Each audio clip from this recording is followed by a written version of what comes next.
I'd like to give a shout out to my friend David for asking the question that prompted me to make this video. Why are some stations on the tube not marked as interchanges, even though you can interchange there?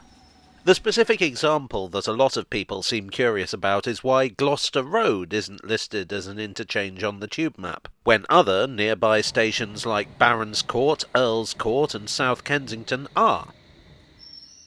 An interchange, in tube map terms, is a station where you can change between tube lines or, indeed, between different forms of rail transport. The stops for the cable car are also listed as interchanges, and river piers are listed as out-of-station interchanges.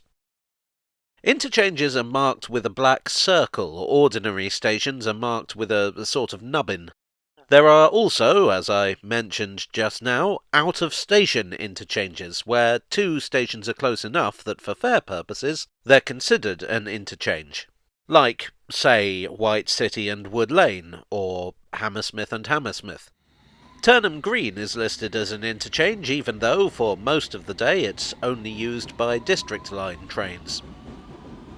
So why not Gloucester Road? Well, it is an interchange. You can absolutely change trains there. No one will stop you. You will not be shunned in society as a result. The map is lying to you. What it ultimately comes down to is crowd control.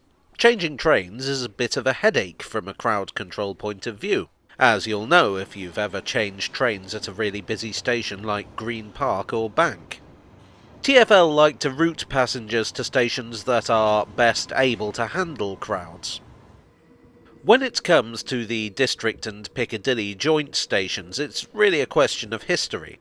In the early 20th century, the District and Piccadilly lines, or rather the Metropolitan District Railway and the Great Northern Piccadilly and Brompton Railway, were both owned by Underground Electric Railways of London, the brainchild of this channel's recurring guest star Charles Yerkes. The District had existed since 1868, but the Piccadilly was a new venture. Yerkes came from Chicago and brought American ideas of how urban transportation should go. What that meant was that wherever possible, lines owned by UERL should have easy interchange in combined stations. Existing stations should be rebuilt to accommodate this, and new stations should incorporate it from the very start. This is epitomised by Barons Court and Hammersmith. Here you have cross-platform interchange. You can transfer straight from one train to another.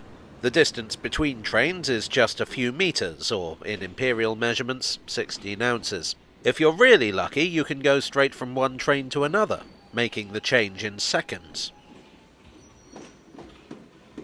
At South Kensington and Earls Court you don't have cross-platform interchange, but you can access the Piccadilly platforms direct from the district platforms, and vice versa.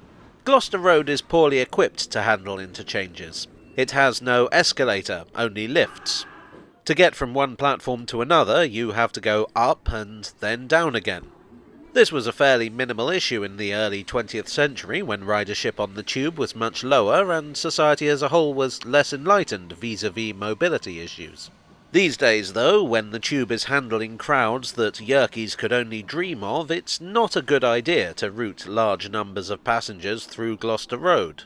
And since there are plenty of stations where interchange is easier, it's more cost-effective to discourage people from using it than to totally rebuild Gloucester Road. Well, I hope you enjoyed this interchangeable tale from the tube. If so, please do click the like button and consider subscribing for more. Thanks as ever to my donors on Ko-fi and Patreon, and here on YouTube. You are the cross-platform interchange to my Piccadilly train. And I'll see you all again very soon for another tale from the tube.